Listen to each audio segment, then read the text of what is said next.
भगवानपि तारात्रि सरदोत्फुल्ल मल्लिकः वीक्षरन्तुं मनश्चक्रे योग मायामुपाश्रितः। भगवान ने रास की लीला की। रास में विशेष रूप से भगवान शंकर भी इस महारास में आए। गोपियों ने गोपी गीत गाया। समय आज कम है, शादी भी करवानी है। अगर वृंदावन में फंसे रहेंगे तो शादी कैसे होगी? और कंस को भी तो मारना है और सुदामा चरित्र भी सुनाना है। तो अब सीधा सीधा चल शुरू कर देते हैं। थोड़ा सा गैर बदल लेते हैं, स्पीड वाला लगा लेते हैं। वृंदावन के रास में पहुंचे जाय महेश और मिल सखियन के झुंड में धर गोपी का भेष। भगवान भोले बाबा भी महारास में आए। गोपी बनकर बोलो गोपेश्वर महादेव की।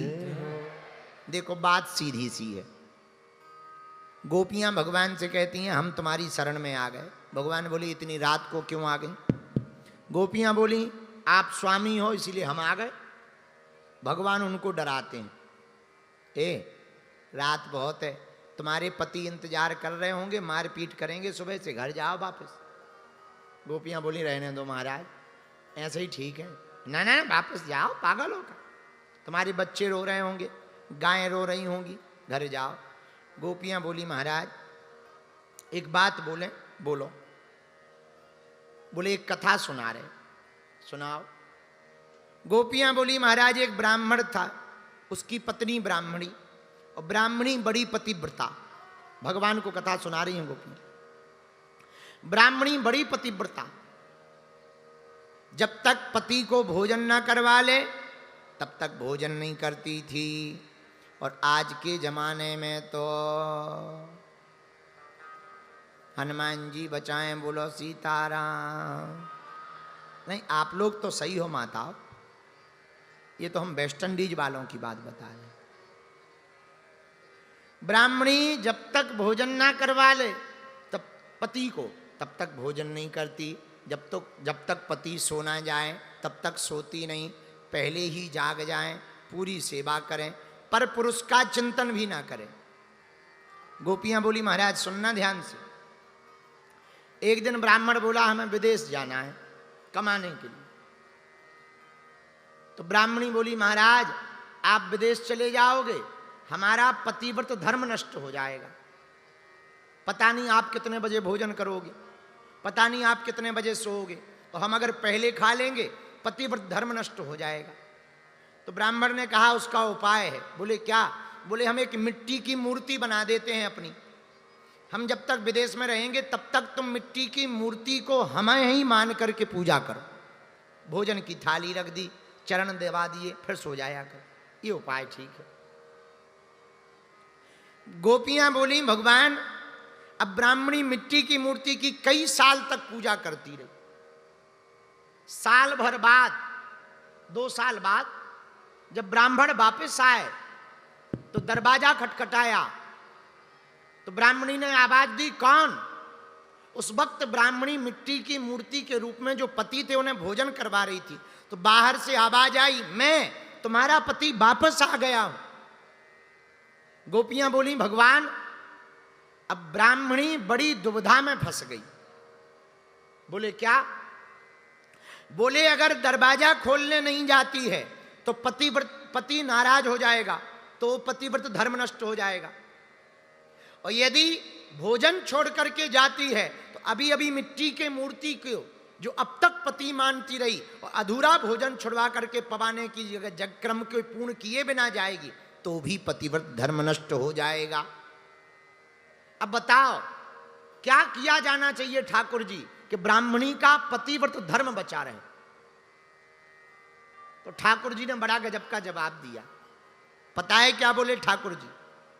भगवान श्री कृष्ण बोले गोपियों मूर्ति की चित्र की पूजा तब तक करनी चाहिए जब तक चरित्र में सामने ना हो गए। अब शेष बची हुई पूजा को जो चरित्र रूप में है उसकी कर लेवे, सो पतिव्रत धर्म भी बच जाएगा और पति भी खुश रहेगा। गोपियां भगवान के चरणों में सब गिर पड़ी। भगवान बोले ये क्या कर रहे हो? गोपियां बोली यही तो हम कर रहे हैं। भगवान बोले मतलब? तो गोपियां बोली प्रभु जो हमारे पति हैं वो मिट्टी का पुतला है, चित्र के पति हैं, आप तो पूरी दुनिया के परम पति हो, हम आपके चरणों में आ गए हैं तो हमने कौन सा अपराध किया? भगवान बोले बात तो सही है। फिर क्या? महाराज की लीला हुई, गोपियों को अभिमान आया, भगवान गायब भी भय। भगवान मेरे हैं ये भाव तो ठीक है, भगवान हमारे हैं ये भाव बहुत अच्छा है, लेकिन भगवान केवल हमारे हैं ये बहुत गलत। गुरुजी हमारे हैं ये तो अच्छी बात, लेकिन गुरुजी केवल हमारे हैं ये गड़बड़ है। भगवान तो सबके हैं, वैसे ही गुरुजी सबके। तो गोपियों को अभिमान आ गया तो भगवान गायब हो गए। फिर गोपियां रोने लगीं। यहीं पर भागवत का हृदय कहा जाने वाला गोपी गीत प्रकट भया। गोपियां गोपी गीत गाती हैं, रोती हुई लीलाएं करती हैं। जयति तेधिकम जन व्रजा श्रेयति इंदिरा सरस्वती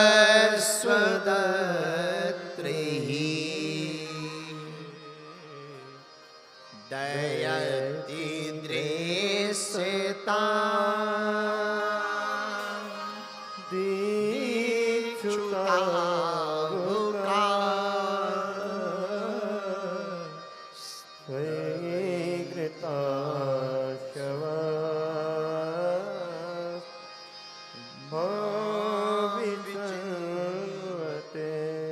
गोपियां रोने लगी।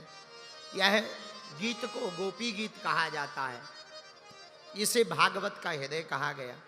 गोपियों की आंखों में आंसू, भगवान की लीला करते करते तल्लीन हो गई। अभिमान जब शून्य पड़ गया तब भगवान पुनः प्रकट हो गए। बोलो सीताराम।